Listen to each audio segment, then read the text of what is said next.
Kalau kemudian dengan proporsional terbuka saja kondisinya masih banyak belum sesuai harapan, apatah lagi dengan proporsional tertutup.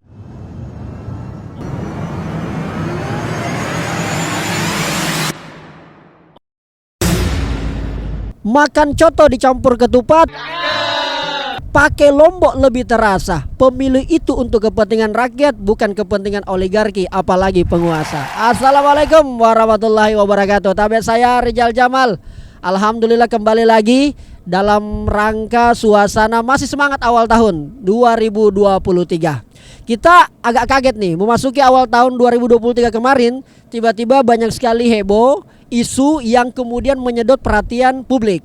Salah satu yang mengemuka adalah soal pemilu, seperti bahasa pantun yang saya sampaikan di awal tadi, di mana kemudian pernyataan ketua KPU kita agaknya kita mulai meragukan dan perlu kita khawatir kondisi yang akan terjadi ke depan. Apa itu? Karena akan diberlakukannya sistem pemilu seperti yang sebelumnya, yang dimana masyarakat akan hanya memilih partai dan tidak memilih caleg. Jadi kita ketika mencoblos partai, ya terserah partai siapa yang dia mau tunjuk calegnya, atau siapa yang dekat, atau apalah sistemnya, tergantung bagaimana kepentingan partai itu. Namanya proporsional tertutup. Sistem proporsional terbuka sekarang ini diganti dengan sistem tertutup.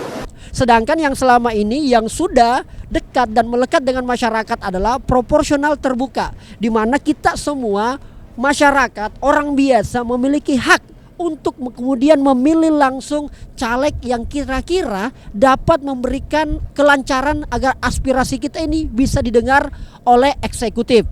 Demikianlah sederhana gambaran awal yang terjadi di awal tahun ini, dan saya kira kita perlu khawatir, kita memang perlu waspada, jangan sampai ini terjadi sampai kemudian ketuk palu. Artinya apa? Ketika kemudian ini terjadi, khawatirnya kita dan yang agak mencemaskan kita adalah masyarakat akan kemudian dibuat bingung. Masyarakat seperti membeli kucing dalam karung. Kenapa? Kita membeli sesuatu yang kita tidak tahu seperti apa isinya. Kalau kemudian yang dirasakan oleh masyarakat sebelum-sebelumnya adalah kita bisa memilih langsung, tapi lihat faktanya apa yang terjadi di lapangan. Masih banyak juga para wakil rakyat yang tidak amanah. Masih banyak juga wakil rakyat kita yang kemudian korup. Bahkan lembaga DPR dipastikan menjadi, hasil survei menunjukkan bahwa masih menjadi salah satu lembaga yang kurang mendapatkan kepercayaan publik. Itu proporsional terbuka. Bagaimana mungkin ketika kembali ke proporsional tertutup? Apa yang terjadi? Efek langsung kepada masyarakat yang akan sangat berdampak langsung. Karena kita tidak tahu nih, tiba-tiba dia jadi wakil rakyat, kenapa bisa? Nah, inilah yang menjadi catatan sederhana. Kalau berbicara tentang framing atau kacamata buat wakil rakyat atau para calon anggota legislatif yang akan bertarung, mulai dari level kabupaten kota, provinsi sampai dengan pusat, tentu stigmanya adalah kalau begitu ngapain saya terlalu berkampanye berlebihan, toh belum tentu juga saya yang akan terpilih.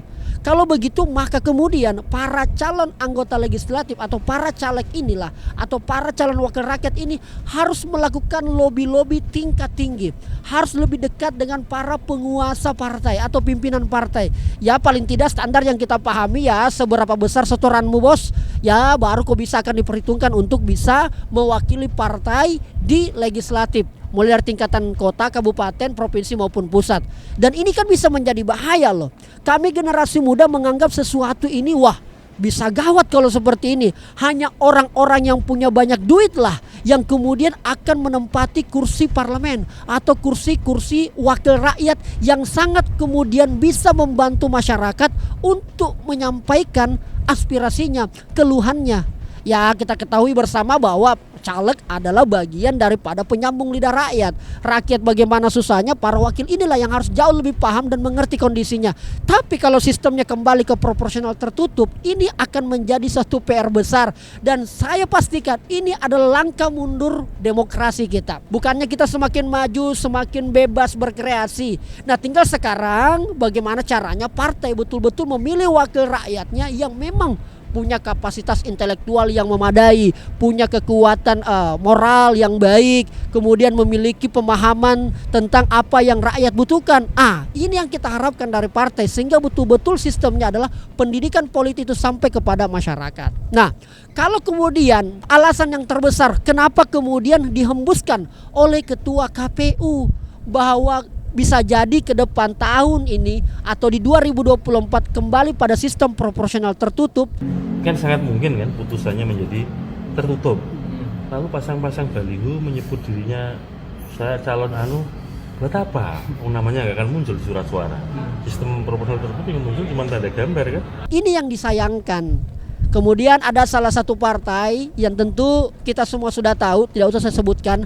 Alasan sederhana kenapa perlu kembali ke proporsional tertutup, karena sistem proporsional terbuka terlalu terjadi liberalisasi politik atau liberalisasi demokrasi yang memang langsung bersentuhan dengan masyarakat, sehingga di kepala masyarakat ini tidak ada batas atau tidak ada sesuatu yang menjamin bahwa ini betul-betul real. Oleh karena itu, kalau dari saran saya tentu menganggap bahwa kalau tidak mau terjadi liberalisasi, ya pastikan sekali lagi partai betul-betul menyaring calon anggota legislatifnya yang betul-betul sesuai dengan kebutuhan zaman. Seperti yang saya sampaikan tadi, minimal memiliki kemampuan intelektualitas lah, memahami tentang bagaimana perundang-undangan, memahami kondisi dan memiliki kemampuan kompetensi dalam hal penganggaran. Karena ini kan berbicara hak rakyat, hak hidup orang banyak, hajat hidup orang banyak yang dipertaruhkan. Itulah kita berharap demikian. Ya, kalau partai kemudian menganggap ini bagian liberalisasi, terlalu liberal, ketika kemudian ini proporsionalnya terlalu terbuka, maka saran saya seleksi dari awal bagi partai. Jangan sampai kemudian partai hanya menganggap bahwa yang penting ada kursi. Terserah siapa yang mau terpilih, yang mau duduk, yang penting jumlah kursiku bos ada banyak, terisi semua. Nah, kalau ini yang hanya menjadi kepentingan, maka tentu demokrasi kita tidak akan semakin baik. Saya ingat salah satu tokoh yang pernah mengatakan bahwa ketika demokrasi, ketika sistem politik kita mau baik, maka yang paling penting adalah pastikan politisi itu memiliki jiwa kenegarawanan. Hanya dengan cara itulah yang kemudian akan membawa politik kita semakin baik.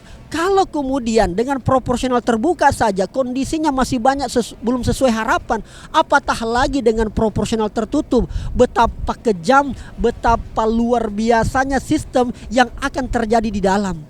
Walaupun orang akan menganggap ya sudah, kalaupun jelek ya biar saja partainya itu yang jelek. Tapi ini tidak bisa dibiarkan, karena sistem demokrasi kita sudah berbicara bahwa saluran politik kita adalah melalui partai politik.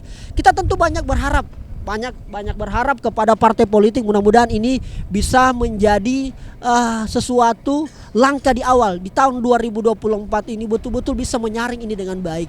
Kita senang ketika kemudian kita take video ini, ada beberapa dan mayoritas partai memang di DPR RI itu menolak dengan adanya sistem proporsional tertutup. Dan saya tentu berharap mudah-mudahan ini tidak terjadi, biar kemudian caleg-caleg yang potensial itu bisa kemudian mendapatkan ruang dan bisa mendapatkan kepercayaan publik, sehingga ketika kursi-kursi parlemen ini diisi oleh orang-orang yang memiliki integritas, saya yakin dan percaya walaupun mungkin belum sesuai harapan 100%, tapi paling tidak ada langkah-langkah maju yang kita bisa hadirkan dalam sistem politik dan juga demokrasi kita. Di bagian akhir ini tentu kita berharap bahwa dengan adanya proporsional terbuka yang tentu akan menggagalkan proporsional tertutup, kita berharap betul-betul ujian gagasan, ujian narasi yang dihadirkan oleh para calon-calon anggota legislator. Kenapa? Karena ini menjadi hal yang sangat penting. Kalau kemudian semuanya diukur dengan kapital, yang penting ada uang kita pilih, maka tentu ini akan menjadi sebuah sistem pembodohan politik. Masyarakat kita tidak bisa cerdas, karena ukuran rakyat itu tergantung ukuran pemimpinnya. Jadi bagaimana pemimpin, elit-elit, para wakil rakyat dulu inilah yang kemudian menerjemahkan bahwa kita betul-betul harus sesuai dengan apa yang menjadi asas ataupun sistem demokrasi. Maka rakyat, saya yakin dan percaya akan mampu juga menyesuaikan. Oleh karena itu di bagian akhir ini izinkan saya membacakan sebuah narasi yang saya juga sudah upload di TikTok dan alhamdulillah FYP, dan mendapatkan banyak komentar dan juga respon yang saya kira alhamdulillah positif. Narasinya seperti ini. Ada sesuatu yang mengkhawatirkan kayaknya tentang masa depan pemilu, yang dimana penyelenggara ingin kembali ke zaman dulu, dimana rakyat tak lagi jadi penentu. Stop, sebelum ini ketuk palu. Belum juga apa-apa ingin memperlihatkan permainan. Ujian untuk penyelenggara benar-benar jadi pertaruhan. Kita mencium ada aroma-aroma persekongkolan. Alasan yang mengemuka agar kembali pilih partai saja namanya proporsional tertutup. Soal siapa pemenang calegnya tergantung setoran yang diraup. Inilah tanda-tanda bahwa demokrasi kita semakin korup. Proporsional terbuka dianggap memunculkan liberalisasi. Padahal inilah cara rakyat dengan bebas memilih wakilnya dengan ujian narasi. Dan tidak memilih wakil rakyat dengan modal angka semata, tapi dengan diskusi. Kalah menang biasa bagi seorang wakil rakyat, karena jelas warga tidak dan belum mau memberi amanat. Tapi kalau penyelenggara main mata, masa iya kita katakan pengkhianat? Pada rakyatlah Anda melakukan keberpihakan, karena pemilu yang jujur adil bagian kebangsaan. Bila itu semua digadai dengan uang, nilaimu sangat kemurahan. Silakan tulis di kolom komentar, kita bisa diskusi di sana apa pendapatmu tentang proporsional tertutup atau proporsional terbuka yang lebih efektif untuk sistem pemilu kita di tahun 2024. Saya tunggu Anda di sana. Jangan lupa berkarya hari ini. Saya Rizal Jamal. Assalamualaikum warahmatullahi wabarakatuh.